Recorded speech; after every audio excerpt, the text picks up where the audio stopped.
With Lucky Land Slots, you can get lucky just about anywhere. Dearly beloved, we are gathered here today to... Has anyone seen the bride and groom? Sorry, we're here. We were getting lucky in the limo and we lost track of time. No, Lucky Land Casino, with cash prizes that add up quicker than a guest registry. In that case, I pronounce you lucky. Play for free at LuckyLandSlots.com. Daily bonuses are waiting. No purchase necessary. Void where prohibited by law. 18 plus. Terms and conditions apply. See website for details. Hi, everyone. I'm Deb Flashenberg. Welcome to Yoga, Birth, Babies, a podcast produced by Prenatal Yoga Center. We will be diving into everything prenatal yoga, birth, and baby related, hoping to inspire, educate, and empower you through your journey into motherhood. Thank you for listening. Hi, I'm Deb Flashenberg. I'm your host for Yoga Birth Babies. And today I'm going to be talking with Francie Webb about hand expression. So it's another alternative to using a traditional breast pump. It's something that I don't think a lot of people know about. It's even an option. So Francie Webb, she's a birth doula and the founder of TheMilkinMama, which is a small business dedicated to teaching hand expression of breast milk. But before we jump into that conversation, I just want to give a shout out thank you to Heather Graven. So if you've been listening to the podcast, you might hear my announcements about we have a donation page on the podcast page on the website at Prenatal Yoga Center. And the donations that come in help keep the podcast thriving. So it also helps take a little stress off of me. So I want to give a thank you. And now, not everyone's able to give a monetary contribution, and I 100% understand that. So if that is not in your means, I would invite you, if possible, to leave a rating or review on iTunes or Stitcher. It helps people find the podcast, and hopefully those that are listening, you get something out of it. You get some empowerment and some information and some education and some excitement. So it's just another offering. It's an energetic contribution instead of a monetary contribution. But thank you, Heather. I really appreciate that you did that for this podcast for Yoga Birth Babies. So thank you. Another announcement I want to make that my friend Francesca Severo, a little tongue-tied this evening, has a wonderful online course. So many people know Francesca. She's a well-known yoga teacher. And she just released an online course called The Science of the Private Lesson Online Training. I'll make sure I have the link in the show notes, but it's called The Science of the Private Lesson Online Training. So you can just plug that in and her website will pop up. And for listeners of Yoga Birth Baby and PYC community, you can get $50 off of her course with the code DEB, D-E-B, 50. Okay, so I am back into the whole podcast recording. I took a little bit of time off. Besides getting the 2 teacher trainings done in the fall, and I'm actually heading next week to Richmond, Virginia, to Yoga Source to do another. And then we have the spring training in New York City, which is actually full already, which is extremely exciting. We have a wait list for that. I did the online course, Who's Afraid the Pregnant Yogi, but I took a family break over the holiday, and my family and I, we went to Disney World. Oh, holy crazy. Can I say crowded? It was so crowded, but we had an amazing time. So I took a little family time off. It was amazing. I barely checked into work. I just tuned out of the work life, tuned into the family life, and I came back very recharged and so excited to dive forward with, I have 9 interviews scheduled in January. So Yoga Birth Babies is heading forward, plowing forward with power. And I'm extremely excited to share all these juicy interviews with you. Also, just a heads up that I'll be re-releasing Who's Afraid the Pregnant Yogi in the spring. I'll be doing that again. So if you're a yoga teacher that is interested in learning some modifications, stay tuned. So things are moving forward after a good family break. We're plowing forward. All right, enough from me. Let's jump into my conversation with Francie. This podcast is sponsored by Skylight Calendar. Let's be real. Running a household can be exhausting and chaotic. And finding the perfect Mother's Day gift, it's not exactly a no-brainer. Until now. The Skylight Calendar is the best way to organize the family and give everyone, especially mom, some peace of mind to enjoy the things that matter most. The Skylight Calendar is a smart, touchscreen calendar that keeps track of and manages the chores, dinner planning, groceries, and to-dos for the whole family. The Skylight Calendar automatically syncs each family member's digital calendars and displays them all together on one color-coded touchscreen. It even doubles as a digital picture frame, so you can finally share all those special moments that are just sitting on your phone. As a limited-time offer for our listeners, get 15% off your purchase of a Skylight Calendar when you go to skylightcal.com/easy. That's SKYLIGHTCAL.com/easy. Get 15% off your Mother's Day purchase now at skylightcal.com/easy. Francie, I am so glad that after, what was it, like a year that we've been trying to do this podcast? I know. I looked back on our emails because I was like, oh, yeah, that's right. We were supposed to record in August. And I looked back and I was like, nope, it's January. So between, I think my son was sick and then I was having my basement done. And then you almost canceled it because you're sick. So heads up, friends listening. I think I guilted Francie into doing this podcast today, even though she didn't sleep and congested. So life happens. She may have to blow her nose. We'll see. But I'm so glad we did not have to postpone again. So I'm super excited to speak with you after a year. And I think the topic in which we're going to speak about is really important. We're going to talk about hand expression because I don't think enough people even know it's an option. And as you and I were talking before we started recording, it's in the news. Do you want to even talk about that? And then you can tell us a little bit about yourself. Absolutely. I was thinking if I have to blow my nose, that's okay because body fluids are normal, my friends. We're just normalizing it all. So I was just saying to you that there was an article a couple of days ago about from the New York Times about women who worked at a prison who were smuggling breast pump parts into their workplace because they weren't allowed to have them because the pieces were not completely transparent and they were not given a private space to pump. And there was also an article recently about the part of breastfeeding that people don't talk about. And I saw that headline and I thought, oh my gosh, is this about hand expression? Because why didn't they call me? And it turned out it was about exclusive pumping, which is, I think, an act of heroics on the part of any parent. I mean, exclusive pumping is just massive dedication. And for some people, for a long period of time, I'm going to get milk out for my child, even though it doesn't work for their mouth to get milk out. And I was thinking that, hand expression is such a huge part of these conversations because in places where it's challenging to pump and or in circumstances where your options are limited, like exclusive pumping, knowing how to get milk out with what I call your best pump or your breast pump, aka your hands, changes your whole life. It changes your whole experience. And I have found really gives people more power, more freedom, and a lot less stress. Yeah.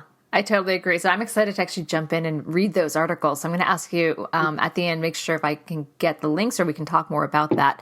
All right. So let's back up a little because some people are going to be listening to be like, who is this lady? So let's talk a little bit about who you are, how you got into... It's a question I'm constantly asking myself. Who am I? How you got into the birth world and lactation work. And then I was going to say, because I was reading your bio, the fact that you've spent 14 years as a middle school teacher and loved it is amazing because when I found out that I was having a girl for my second, I immediately, in my head, I think I was 12 weeks pregnant, I jumped to her being in middle school and having a panic attack right there. So totally valid. So then I want to hear a little bit about just you. Sure. I'm from a big family and I think that's a huge part of me. I am one of 6 kids. And when I was 9 years old, my mom got very unexpectedly pregnant. And my dad said, how could this happen? And my mom said, do you need me to explain this to you? Because at that point, they'd already had 4 kids, but they thought they were done. When the babies were born, we were 6 through 11. And I say babies because it was surprise twins. Oh, crazy. And so I remember my mother's pregnancy so well. And I remember my sisters being born, and they were born on my 10th birthday because the doctor had a vacation scheduled for 2 days after my mom's due date. And so on her due date, he said, we're inducing you tomorrow. And she said, you can't, that's my daughter's birthday. And he said, but my vacation is the next day. And at the time I didn't even know. I mean, I guess I learned the word induction earlier than a lot of other people. But I remember feeding my sisters. My mom didn't breastfeed them. I remember feeding them bottles like the day they come home from the hospital, and I changed their diapers. And it was me who was at fault when one of them rolled off the bed for the first time. And, you know, my high school friends and I would put them in the car seats when I learned to drive and like drive to Goodwill and buy like old tracksuits to wear. And it was such a part of my life to be around babies and to help care for them. But I never thought I would work with babies. Although, I mean, I always thought I would work with children. I wanted to be a pediatrician and was definitely going to be pre-med and work with kids. And I was also very interested in the brain. So I was doing this big thing of, do I want to be a pediatrician or a neurosurgeon? And I got to college and absolutely hated organic chemistry. Hated it. It was miserable. And decided to jump off the pre-med track. And then was like, what am I going to do with my life? And at the end of my college time, I was doing some part-time recruitment for Teach for America on my campus and essentially recruited myself. And because my boss was like, so when are you going to submit your application? I'm like, oh my gosh, I'm never going to be a teacher. And she said, why not? I said, I'm way too much of a perfectionist to be a teacher. And she said, you will let that go the moment you meet your students. You will just let it go. And while that wasn't exactly true, because people tell you that about multiple, it would also be a lie. I decided to apply and I got placed in New York City, which was very different from my hometown in a small city in Virginia. And I came here to teach middle school. And that is how I started becoming a teacher. And, you know, there was an experience I carried with me through the entire time that was always kind of tucked under, which was as a teenager, after I had become very experienced with babies and babysat a lot. As a teenager, I was babysitting for an infant and I put her to sleep and she died of sudden infant death syndrome, which was, I mean, there aren't words. It was beyond anyone's worst nightmare. She was 11 weeks old. It was the first time her parents had ever left her with anyone. Her older brother was almost 2 and I was just busy wrangling him and hadn't gone up to check on the baby and was on my way to check on her. And her parents came home and said, don't worry, we'll take care of it. And the dad drove me home and the mother went to check on her and she was already gone. And I was 14 years old and I thought it was my fault. And I don't think I understand how deeply I felt it was my fault throughout my late teenage years and early adulthood. But there was a moment where I'm going to teach, or maybe, I don't know if I knew I was starting to Teach for America. I just was like, if I'm going to make this major life change, I've got to deal with this. This is a major thing that needs to be dealt with. And I was reading a book called I Know This Much Is True by Wally Lamb. Oh my God, I loved that book. I could not put it down. I'd get off the subway still reading it and walking down 8th Avenue. I know.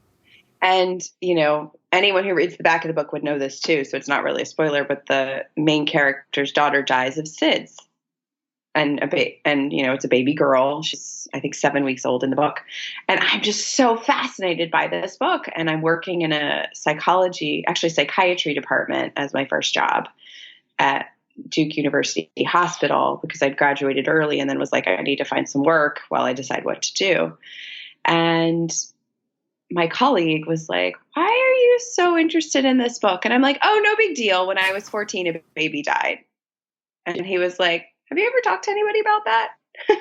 And I had this big, like, I'm fine, I'm strong. If I ask for help, I'm not strong thing going on. Because when she died, everyone had been extremely supportive. My parents, school guidance counselors, friends, their parents, everyone. But I was like, I'm going to be strong about this. And so I started really dealing with it. And the big trip I took right before I moved to New York was I flew to England to visit her parents. I guess it was almost 8 years after she died at that point. And we hadn't been in touch because they had moved several months after she died. And the therapist that I worked with, after my colleague suggested I talk to somebody, said, you need to write them a letter. And in my letter, I said to them, somehow I'm starting to understand that her death was not my fault and that I did not ruin your lives just by walking in that night. And the contact would be so different now. This is 2003. Email, this would be so different in 2018. But like, I'm pretty sure they emailed me and set up like a collect phone call or something. It sounds so old. But we got on the phone and they said, please come to England. We're buying you a ticket. When do you want to come? Oh, it was so incredible.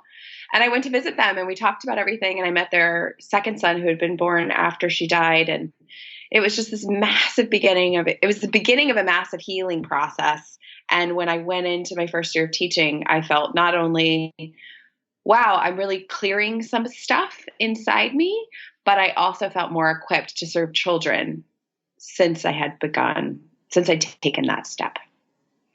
Is there anything that you feel we should stop and discuss or press pause on? Do you want me to keep going? What do you feel? No, keep going. This is great.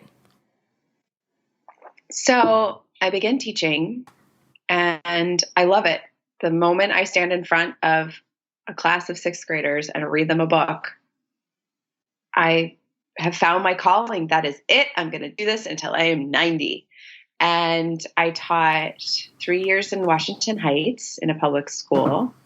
And then I became obsessed with a charter school network called KIPP that I felt was serving students very well. And I went to visit one in North Carolina and got a job offer there in rural North Carolina and went to teach at this really magical place for a year. And then really missed New York and wanted to further my education. So came back to the city to become a literacy specialist. I was in grad school at Bank Street. And then I started teaching at a KIPP school in Harlem. And I taught there for, I guess I was there 10 years. And then I met the man of my dreams, which always happens, at the craziest time. I'd gone through this horrific breakup and, betrayal, devastation, etc. And I said to my therapist at the time, if Mr. Right walks in right now, I'm going to know it's him. I said, I may not be ready for him, but I know that I'll know. And I met this guy and we just clicked. And I went home the night after meeting him and I cried the whole way home because I was like, there's something wrong with me. This is the right person, but I'm so not ready and I'm scared, etc. And the short of it is we have been together 10 years and have 2 beautiful children. And, I quickly got my act together because he was very ready and we made a baby and I was teaching full time and thrilled to be pregnant. We got pregnant on our honeymoon and we wanted to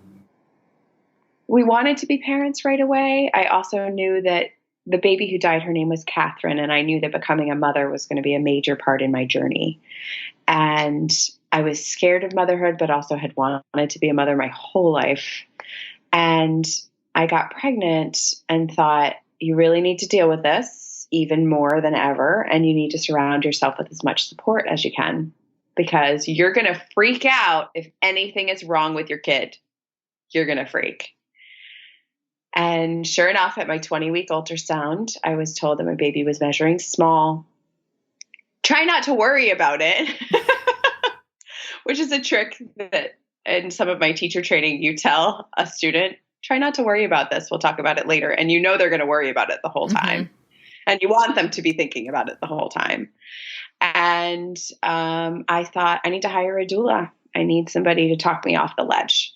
Because although I went through months of bed rest and a lot of anxiety, I had great support because I hired a doula who was able to talk me down whenever I got scared that something was wrong, and also help me ask questions to determine whether my birth preferences really needed to change when it came to, if there was something wrong with a baby or not. Because I really wanted to give birth in the hospital's birthing center. The doctor wasn't sure if that was going to be possible, and it was this big thing.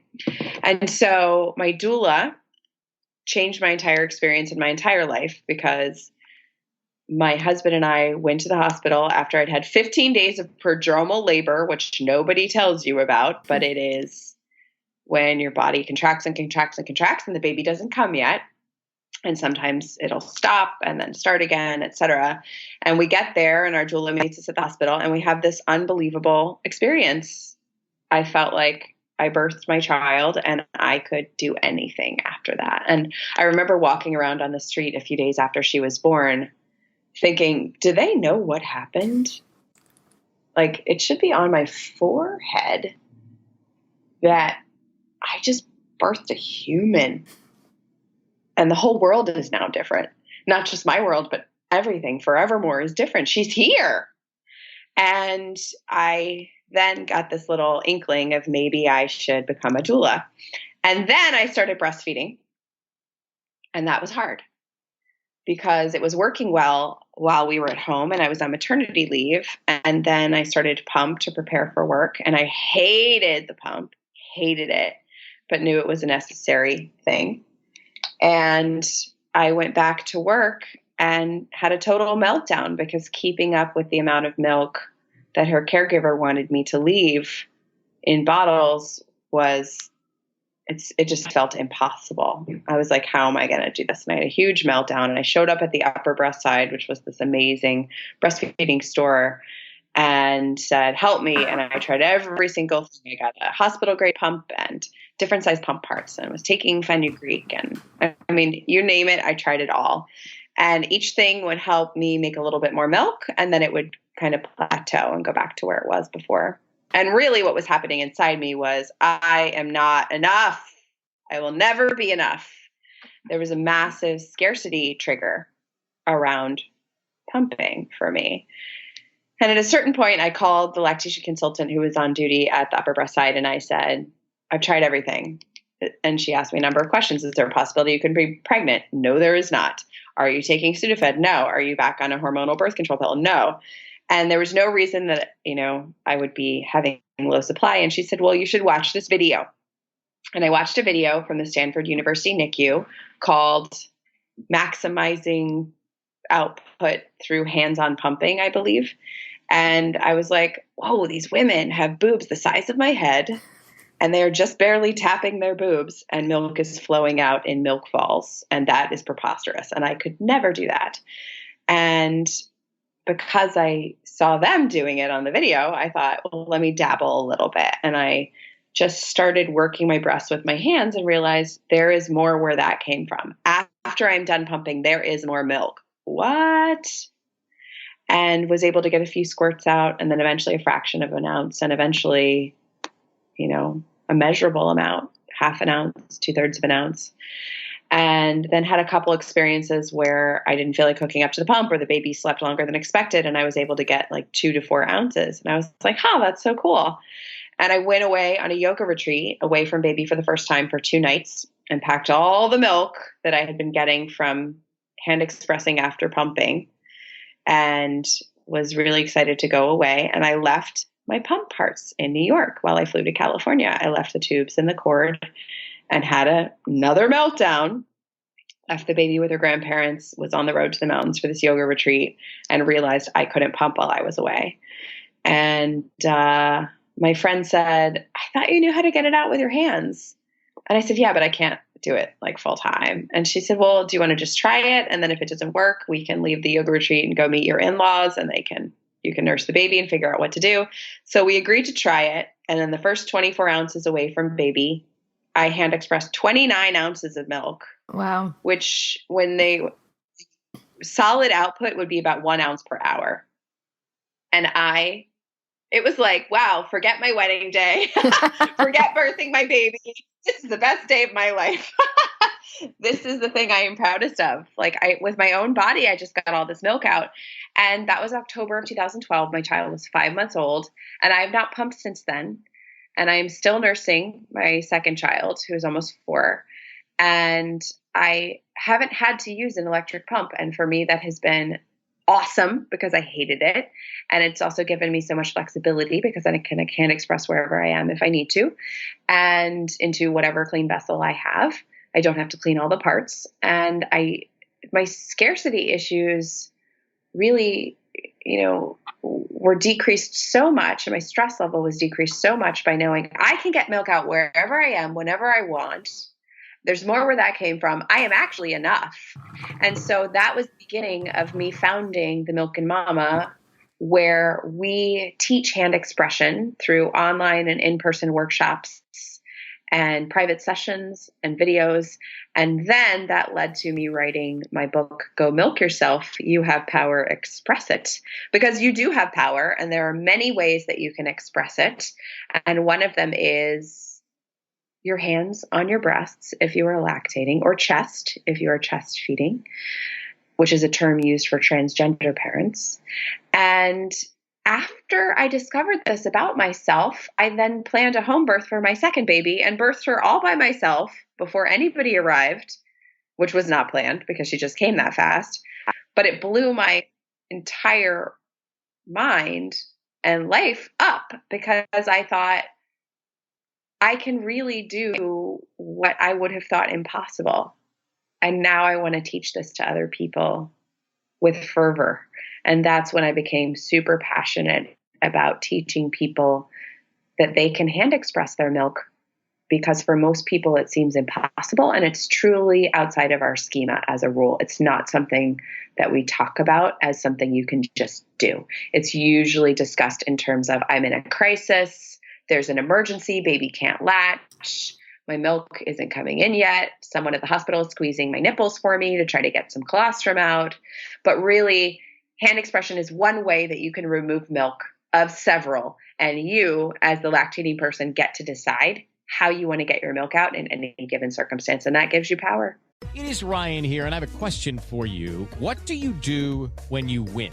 Like, are you a fist pumper, a woohooer, a hand clapper, a high fiver? I kind of like the high five, but if you want to hone in on those winning moves, check out Chumba Casino. At ChumbaCasino.com, choose from hundreds of social casino-style games for your chance to redeem serious cash prizes. There are new game releases weekly, plus free daily bonuses. So don't wait. Start having the most fun ever at ChumbaCasino.com. No purchase necessary. VGW Group. Void where prohibited by law. See terms and conditions. 18+.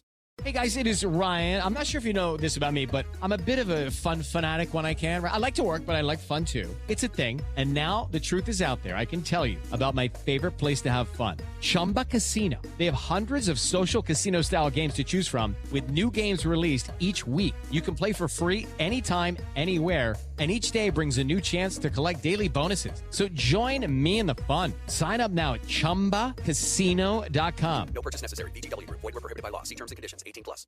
So that's great, because you answered, actually, I have a list of questions and we just answered those, but I want to go, I want to unpack some of what you were saying. And I can relate to the moment of feeling it's an emergency. I remember a few times, one particular, I was on a plane and I didn't have my pump with me. I think my son was asleep. My breasts were killing. And so I just had expressed into a cup.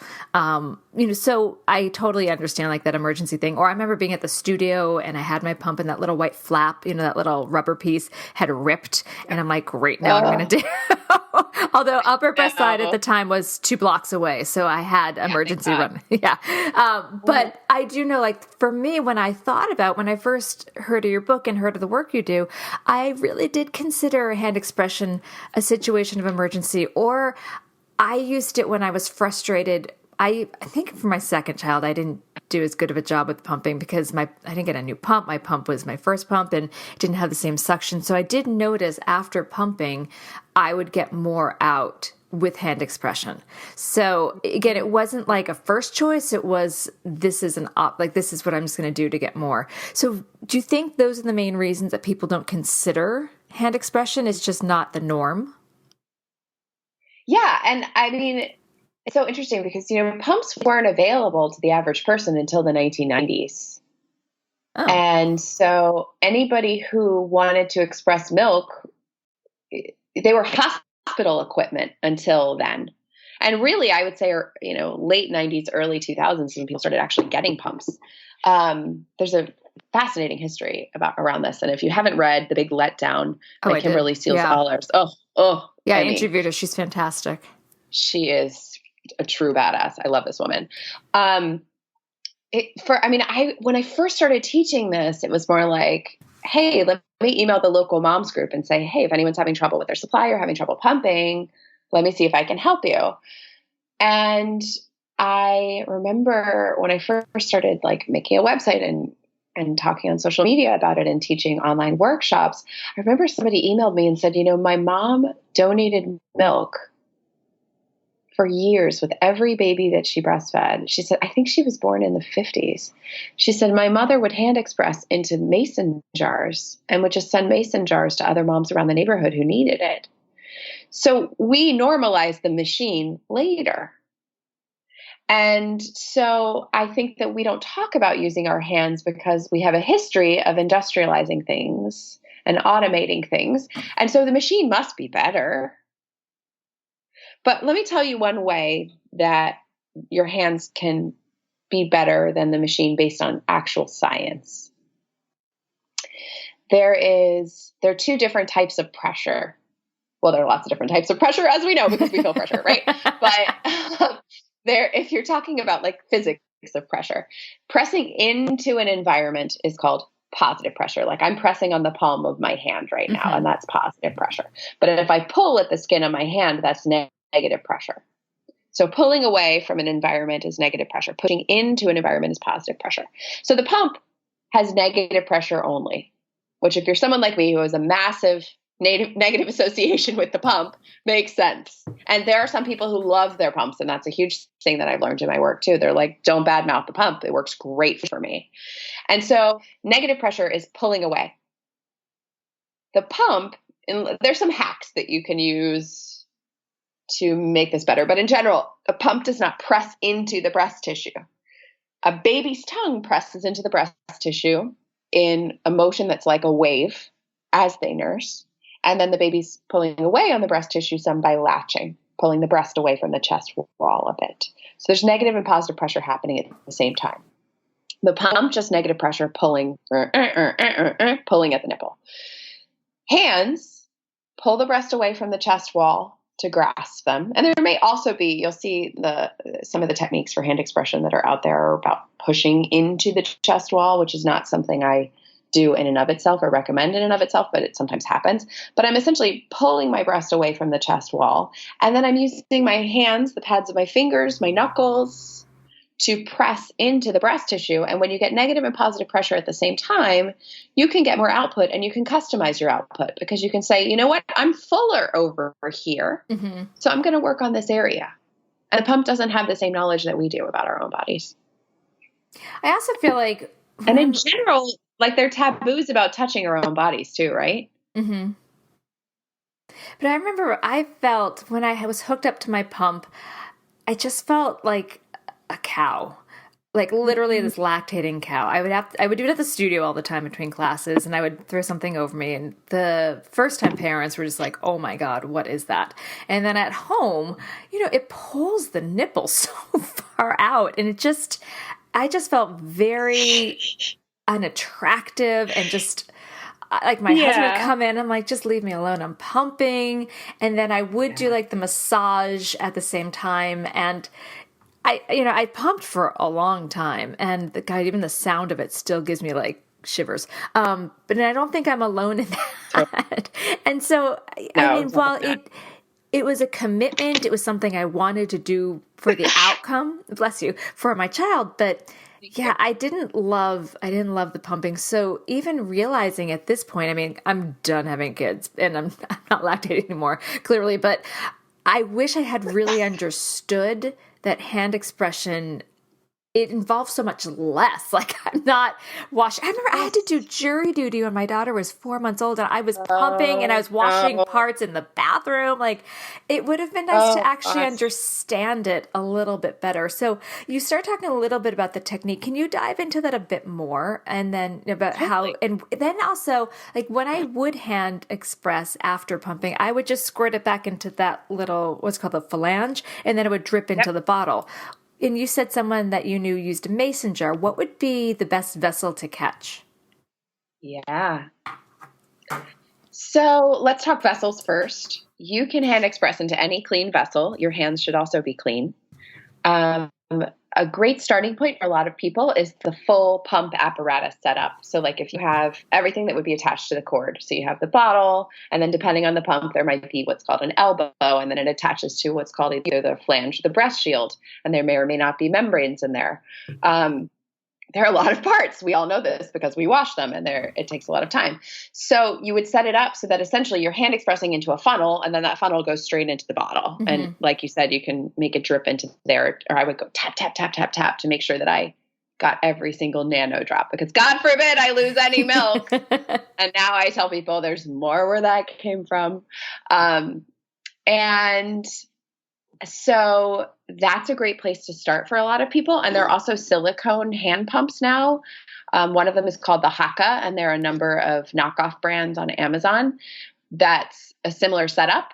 It's one piece and it's made of silicone, so it's really flexible and it can suction to your breast so that if you're nursing or hand expressing on one side, the milk will essentially just fall into My student had that. I saw that. I'm like, that is fascinating. Yeah, it's pretty freaking cool. Like my second daughter's only 3.5 and they didn't have that back then. It's amazing how quickly things change, and then amazing what things don't change. And so the Haka setup is great because it's a funnel shape and it's just one piece, and then you can pour it into a bag. My very favorite vessel for hand expression, it used to be called breast bowl, but she changed the name recently because there were a lot of search words that came up related to porn, which happens with my work a lot. Like I have people who follow me because they want to see naked boobs and they're hoping I will post a free naked video for them of hand expressing my milk, which is this whole other thing. But she changed the name to Kindest Cup. So you can find them on kindestcup.com. And she's a mom in Canada who wasn't getting much out of the electric pump. And she realized she could get it out better with her hands, but she needed a really good vessel. And she designed this really remarkable vessel that is truly ergonomically pleasing. It's very comfortable to hold against her breast. It started out hand-blown glass. She took a glass blowing class so she could learn how to create these pieces one by one. And then it has just enough of a little pitcher shape at the tip so that you can pour it into whatever vessel you want to store it in. There are no measurements on purpose that you don't freak out about whether it's 2.5 ounces or 2 3/4 ounces. I laugh at that because I got obsessive about we all do. Oh my God, we all do. You're like, I have to get it to the line. It's not at the line. I would be so proud of myself in the beginning. I'm like, past 5 ounces. And then then later I'm like, 2 ounces. Like, all right. So I applaud that. Yeah. I would have been drawing on my own lines probably. Seriously. And it's funny. I mean, I hear from people all the time, and this happened to me, who really thought they had low supply because they're like, now I was getting this much and now I'm getting this much. And I'm like, well, your milk is down regulating, which is normal because your baby's intake is different and your fat content is higher now. So the quantity changes. It's normal to have shifts, but we totally freak out about it. And so, the Kindest Cup is my favorite. She started making a silicone version that's just easy to throw into a bag. And so I urge people to check out Kindest Cup because it's really she's an engineer. So she developed a prototype with her engineering software for the perfect vessel for hand expression. And I feel that it truly is. I tend to demonstrate into an old Medela bottle. And the 6 ounce Medela bottles are pretty standard, and their opening is about mid-size, which is good. When you get really great at it, and actually at any point really, you could do it into like a small disposable water bottle, although single-use plastic is a major issue. But if you needed to, you could do it into a water bottle, a mug, a measuring cup, a mixing bowl, anything. You can hand express into anything. Yep. So can you share some techniques? You started to a little bit, and I know it might be hard on podcast, which is audio instead of visual, but is there anything that someone listening might need to know? Absolutely. I tend to say that massage is 51% of hand expression and compression is 49%. And those numbers are not exact. It's my way of saying that getting the milk to come forward and down is more important than the actual compression piece, because bringing it forward and down is where you stimulate. I mean, so a pump has like stimulation mode and then expression mode. And so it like, some of the pumps will pull quickly for a short period of time, and then they'll start doing longer, less frequent pulls once the letdown has been stimulated. So for most people, I recommend starting with massage first. You massage forward and down from the chest wall all the way to the nipple. And massage for me, my favorite technique is what I call the C shape, where you take your hands and one looks like a C and one looks like a backward C. So your tools are your thumb on one side and your forefingers on the other. And you're essentially just pulling down on your breast tissue with that C shape, and you're moving the C shape around to reach different ducts, because number one is I want to stimulate the breast. And number two is I want to find out where my milk likes to hang out. This is going to give me information about where I tend to get fuller, so that I can stay on top of those areas to make sure that milk is being removed effectively. And so I would use the C shape to pull the milk forward and down, and that would be my massage technique. And then I would compress. I used to call it squeeze, and my first email address when I wanted to teach hand expression was squeezeyourboobs@gmail.com. And then over time, because somebody, by the way, back in 2012 had the Gmail address gomilkyourself@gmail.com. And who is that person? And what were they doing with it? I still have no idea. And so I changed from calling it squeezing to calling it compression, because squeeze connotes tension. And I would like for people to be able to express milk with as little tension as possible. And so I would take that same C shape and I would do what I call the open and close, where I'm pressing on the breast tissue with my thumb is kind of at about midnight. If you were looking at me and my breasts were a clock, my thumb is at about midnight, and then the knuckles of my fingers are at about 6. And I would it's almost like my hand is bouncing on the breast. I am opening and closing, really closing and then opening, closing and then opening. And milk will spray out. And that is not true for everyone, that they will get like 7 sprays when they do this. I've been hand expressing. I've now hand expressed thousands and thousands of times. And it's also different if you're in the early stages of breast milk production, when there's just colostrum and your production hasn't been established yet. So that's my favorite technique, is using the C shape to bring the milk forward and down, and then using the open and close to compress it. And then I move my C shape around a lot in order to access different ducts. And I do that when I see the sprays slowing, or if there were 3 sprays and now there's only 1, or if it's turning from a spray to a drop. And then there's this big piece that's so important, which is integrating massage and compression. I am now going to go to the other breast. I'm going to use my left hand on my right breast or my right hand on my left breast. If things are slowing down in this one area where I can still feel that there's milk, I'm going to massage it again and compress again. So rather than being massage and then compress, because by the way, anytime you use an electric pump, if you massage first, you will likely get more milk. And so massage, and then you would pump. And then I believe everyone should hand express at least a little bit after, because it's good for us psychologically to know that there's more milk in there. And it also means we'll get that bonus milk and have more to add to our freezer stash. And then we will freak out less, hopefully, or we'll find something new to freak out about. But so rather than being these concrete periods of I do this one thing and then I do this next thing, with hand expression, it's I do this thing, then I do this other thing. And now I go back and forth between these pieces that are coming together to help me get my milk out in a way that feels good to me. And if at any point it's feeling stressful, anxiety provoking, painful, I tell people, stop, walk away, come back later. because we don't want to have negative associations with hand expression. And in some cases, walking away can help, or maybe I need to use some heat, or depending on the circumstance, there may be other tools that I need. So what I've just described is a general technique for hand expression. And then through what we now call the Go Milk Yourself method, I my love team that and name. I I just got to say that. I love that name. I was told someone in my network of people said I really needed to change the title of my book and the cover because it was so offensive. Oh, you grabbing your boob? That picture?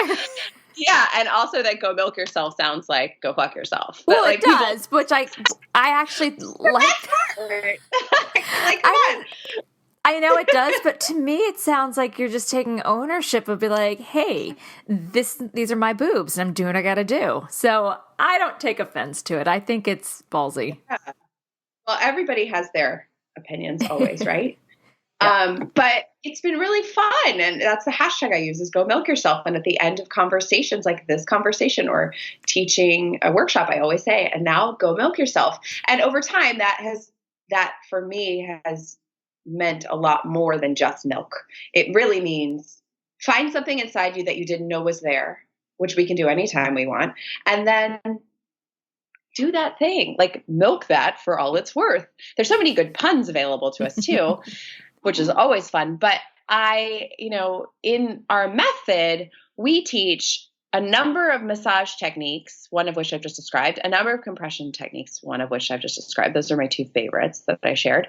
And then we also teach specialty techniques. So how would I hand express if I have a clogged duct? Oh, or how God. would I hand express the work? Like, oh my gosh. I just remember being in tears. Yeah. And it was only a few days after my baby was born. And all I could think was like, this was worse than labor. And my labor was 42 hours. And I just, it was the most painful thing. I was going between, my husband was helping compress. I had hot water. I took a shower. I used the pump. And I broke it down. Eventually it passed, but it is so painful. So that is actually when I learned, get your hands on your breasts and make it work. Yes. And it's also like really cute to be like hand express when it hurts like hell already. Like the last thing you want to do is touch those areas. They hurt. But it really, that's when I learned a technique from my, mentor, Andrea Sims Brown, who's an amazing IBCLC who for years now has taught breastfeeding circles at the Prenatal Yoga Center and has just wound down from doing that. Andrea taught me what's called clearing the pathway, which is a technique using specific circular motions in front of and then through the clogged area that allows you to use your fingers to really break up those areas and to say to your milk, this is the path we are going to take. I'm going to clear it for you. Now come down this way. And so there's this constant process, whether we're in crisis or we're just dabbling or anywhere in between, there's this constant process of what can I discover within my own body with my own body. And it's fascinating that we've constructed the tool that is built into our bodies that can get our milk out. We've got one tool built into our bodies. That's our hands. And we constructed that as the weird way to get milk out. Like I'm the weirdo all the time. And so, there are plenty of techniques, but I think for people to have a technique that they could use on the daily and then a technique for when there's a really specific situation, or even like, what do I do when I think my breasts are too large or too small for this? What if I can't get it into the vesicle? What if it's dripping instead of spraying?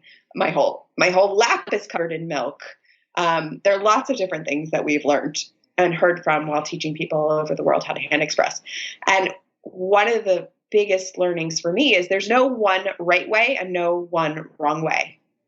It's here are some options and you get to decide how to use them to empower yourself, whatever that means. Has there been, because I know you teach a lot and you lecture a lot, have you actually learned from your students, the people you see self-express, have you learned some techniques from them? Like, wow, I hadn't even considered that, or that's amazing, or anything like that? Yes, absolutely. Yeah. I mean, one of my, now a woman who's a dear friend who teaches for TheMilkinMama, who's also a breastfeeding counselor, she went through recurring mastitis and a long-term latch strike and relatched her baby who hadn't been latched for many months. Like she just really went through it. And when I see her hand express, it's like nothing else I've ever seen. Like she's smacking her boobs around. She's leaning over so they dangle. She's like 2 hands on one. And I would never have thought to put 2 hands on one breast without working with her and other women who've been like, my breasts are too large to access the milk with one hand. Or just doing some troubleshooting with one client. It was, how do I get, if I'm using 2 hands on one breast, how do I get the milk into a vessel because I can't hold it? Well, guess what? You can sit in a chair, put a bottle between your legs, lean at the waist instead of hunching, and use both hands to squirt right into that vessel that's held between your knees. So I would say 60% of what I teach is what I've learned from other people, and 40% is what I taught myself. I love that. Yeah, I feel like I've learned prenatal yoga not from my own body being pregnant, but from my students, watching what I offer them and how they interpret it in their body and then seeing how it works. So yeah, I think something about learning from others' experience is huge. Absolutely. I mean, I always tell people when I decided to, come be a teacher in New York City, I was like, I'm going to save the children. I'm like, you know what? They taught me more than I could ever have dreamed of teaching. Okay, round 2. Name something that's not boring. A laundry? Ooh, a book club. Computer solitaire, huh? Ah, sorry, we were looking for Chumba Casino. That's right, ChumbaCasino.com has over 100 casino-style games. Join today and play for free for your chance to redeem some serious prizes.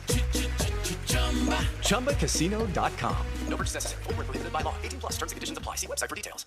What are some of the common problems that people may run into when doing hand expressing? Excellent question. The number one problem is mental. I can't do it.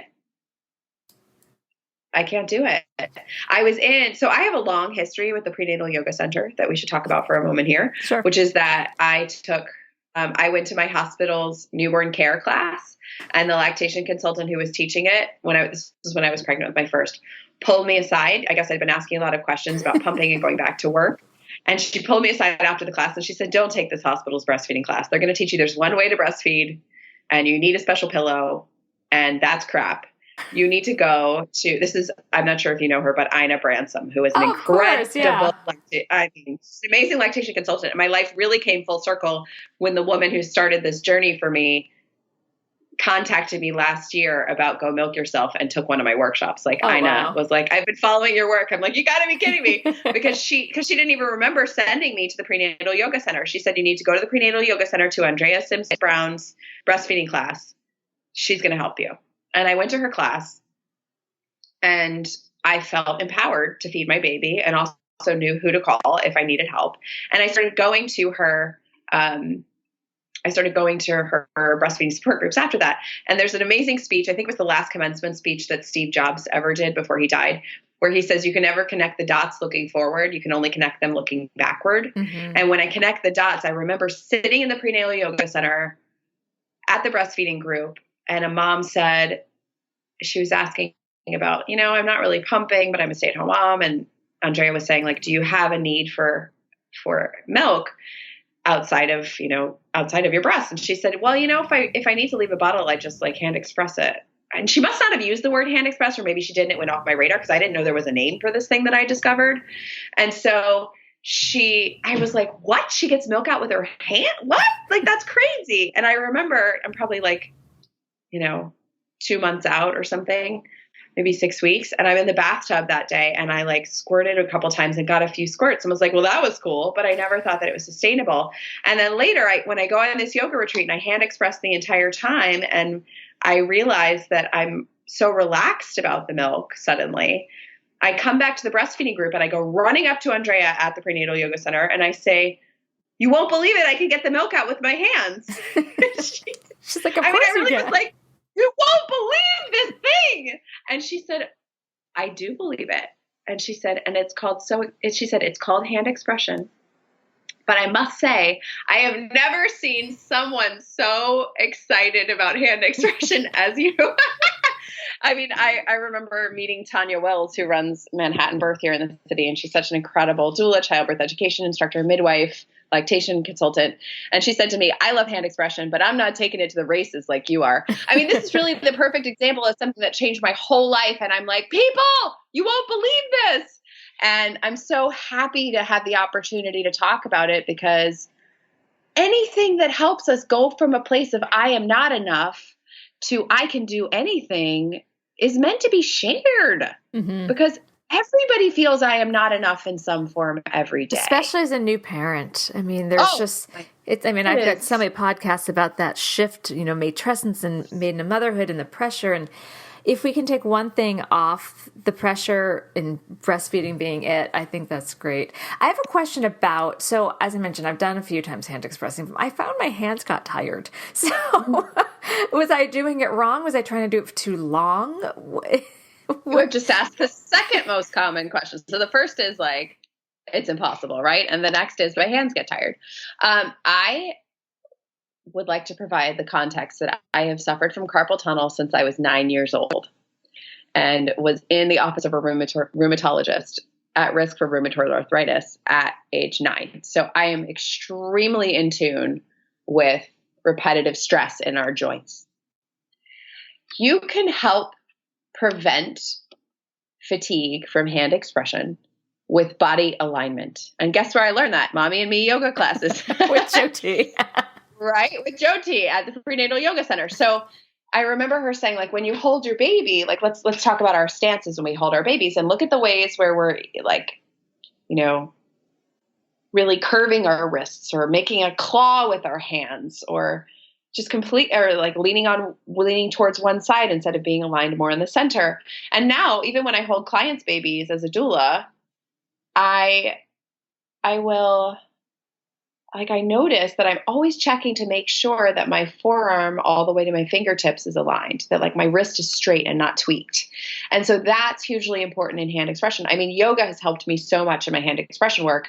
I tell people, if a yoga teacher's ever told you to shrug your shoulders up towards your ears and then let them roll back and down, that's going to help you with hand expression, because right there at the base of the neck and base of the skull, that is where your alignment begins. And so if you can be as relaxed as possible in your shoulders, in your elbow, in your wrist, and then in your fingers, you're going to prevent the stress. And then sometimes people are hurting because they're pressing too hard. And sometimes we press too hard because we're anxious, because we're often trying to hand express when we're anxious. And so I have found, like, when I am with someone, let's say in a in-person private session, and we work on their joints and relax the tension in other parts of their bodies, they're much less likely to get fatigued. I also recommend taking breaks. I also recommend pressing just enough to get the milk out. Like, how much pressure will get the milk out? That is the real question here, because I don't need to use any more pressure than that. Yeah, I think I might have been squeezing too hard, because I've watched, and my friend, she was telling me the same thing. She's like, I was like grabbing and squeezing, just trying to get it out. And I think that's a mistake I made, and one of my friends made too. Just trying to, a little overexcited about it. And like now, now, I get sore thumbs from texting all day long. And so you can also get, when your thumb is going through a lot, it changes your whole experience, because your thumb is so important. So if you're hand expressing by sliding your thumb, like the way that a lot of people think you would milk a cow, and you would slide your thumb against the tissue, that is the most tiring way to hand express. And what I recommend instead is your thumb being as still as possible, and the pad of your thumb pressing into and off of, pressing into and off of. Like the idea of the open and close really sums it up, where like I'm just bouncing the C shape onto and off of my breast. And that makes a lot of sense. Yeah, because most people are going to start by sliding their thumb. And I'm just looking at my thumb joint right now, and it makes me tired to think about it doing all that work. Mm-hmm. No, I'm glad that you're explaining this, because I think people don't realize there's actually technique to it. And then you can have longevity for it. And then you're not going to create anxiety. Exactly. Yeah, we want the opposite. Exactly. Exactly. In general in life. We want the opposite. Yeah, less anxiety. So from a birth worker's perspective, as we start to wrap things up, because you've been a birth worker, you're a doula, you've had your own children, you do this lactation work. What advice or tip would you offer to first-time parents? Like, where do I go? My first thought was like, relax. I think that's an important tip. I mean, how much anxiety is there around birthing and raising kids? Totally. Yeah. And I mean, relax is also my dad, who is probably the most compassionate human I know, is a pretty high anxiety person and was hugely high anxiety when we were kids. And telling my dad to calm down was the worst thing you could ever do. It was so triggering. So, sometimes when you tell people to relax, they roll their eyes or they don't listen to anything else that you say. And I think when I say relax, it's really in the yoga perspective. Like, relaxation is an active thing. It's a choice. And we can teach ourselves ways to relax. And so what I mean is, like, I have the yoga retreat that I used to go to in California. My favorite instructor there, Eric Shipman, is a well-known meditation instructor who wrote a book called Moving into Stillness. He's incredible. He's one of my greatest teachers. And I remember him saying, learn to meditate when it's easy so that when it's hard, you'll just be able to do it. It'll just be normal to meditate. So if we learn something and practice something when we're stressed about it, we're not going to be as good at it. And so a huge way that we can prepare to becoming a parent for the first time is, let me think about the things that are going to make my life easier. Let me think about the things that are going to help support me. Let me learn what those things are and set myself up so that when things get challenging, which they will, I have all the tools that I need. And that's one of the reasons that it's really the primary reason that we recommend learning the techniques of hand expression before your baby comes. Because then when you're engorged at day 3 or 4, or your pump suddenly is unavailable or breaks, or your baby sleeps longer than possible and your boobs are about to explode, you will have hand expression as an option. And I think that that's a big tool that I would offer to people and to be specific, I would say learning to hand express will help you have a better experience feeding your baby with your body. And ideally you'll do that sooner rather than later, no matter where you are in your journey right now. And also the research has shown us that hand expression, if a baby is having a latch problem and the mother hand expresses in the first 72 hours versus pumps only. So if the options are, my baby can't hand express, my baby can't latch, and I can either just pump or I can hand express and pump, or I can do nothing. If you hand express in any form in that time that your baby can't latch, you are significantly more likely to be breastfeeding 2 months out than if you didn't hand express in those first few days. And part of that is because hand expression will help bring your milk in a way that more closely replicates what the baby's mouth could do. And the other thing we know about the research in hand expression, and all of this comes from Dr. Jane Morton at the Stanford University NICU, who's responsible for the video I mentioned earlier. And now they have a video specifically on hand expression, who, by the way, emailed and said she read my book and loved it. And I just sat there and cried my eyes out because it was really incredible. Dr. Jane Morton has done this research. Her second piece of research shows us that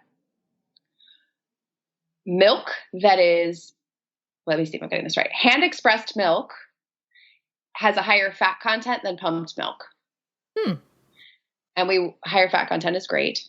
And women who hand express and pump versus only pump have a higher quantity of milk. You will get more milk out if you do both than if you only pump. And I mean, why a huge part of this is because we can customize the output. We can better stimulate. And, some people when they're hand expressing don't need to massage, particularly someone with oversupply. They can literally just touch their boobs and be like, woohoo, here are the fireworks of milk. But, the massage piece and then just the positive pressure of pressing into the breast tissue can help get more milk out. We can customize our milk coming out. Isn't that amazing? It is. Yeah. This is great information.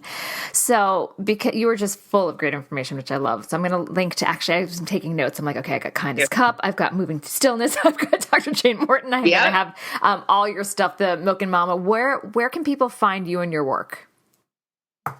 Mm-hmm. So number one is my hashtag Go Milk Yourself, which you can find on Instagram and Twitter. I am on, my website is TheMilkinMama.com. MAMA. And that's really a play on words because it's not just about like, I'm a mama who's milking. It's also the milk in mama has power. And so that's why we're called the Milk and Mama. And by the way, not everyone who's lactating identifies with the term mama. And there are people who are lactating who do not identify as women. And that's important to know and understand. And so themilkandmama.com is our website. My book, Go Milk Yourself, is sold either on the website or on Amazon. And if you buy it on Amazon, you have the choice of Kindle as well. So there's paperback and Kindle. Go Milk Yourself is a couple chapters of technical hand expression work, a whole chapter on frequently asked questions, some of which you asked here, and then a lot memoir, a lot about my journey and how I feel it can help others. And I call it the journey to enoughness. And on our website, we have videos that we stream, so you can stream videos around basic techniques for hand expression, massage only, compression only. There are a lot of specialty videos that'll be coming out in early 2019. There's some free videos that are me talking about, one of them relates to your question. It's called How to Hand Express Without Hurting Yourself is one of them. And so those are kind of like Dharma talks for those who relate to that term in the yoga world. And so there are videos. And then we also have online workshops for both parents and professionals that are available every single month. So if you're a lactating parent or expectant parent who's going to be lactating, that's a great option. And then professionals, I have taught pediatricians, midwives, doulas, lactation consultants, et cetera, how to support the people that they work with using the Go Milk Yourself method. And then we also have private sessions. Sometimes when someone's really in a crisis, they will call us in and we will help them get milk out. And, it's designed to be a transferable skill. Like when I was teaching middle school, it was never, I'm going to teach you today's lesson. It's, I'm going to use this particular topic to give you something that you can use for the rest of your life and apply to all other situations. And that's what we do. Wonderful. Well, I'm going to make sure I have links to all that. I took extra notes, so I will be putting a ton in our show notes. So I wanted to thank you. I can't believe after a year, we did it. We connected. We did it. It was like a long labor. Exactly. Oh my God, seriously. But this was totally perfect. prodromal. Thank you so much for your time. Totally. And I realized I forgot to say this, although you know it, which is that my handle is The Milk and Mama on Instagram and Twitter. Yep. And I'm just so pumped to have talked to you today. We've had the best time. We must do it again. Yes. Well, thank you so much. Be well. This has been an episode of Yoga Birth Babies, produced by Prenatal Yoga Center. You can catch us on Facebook, Twitter, Instagram, and Periscope. I'm Deb Flashenberg. Thanks for listening.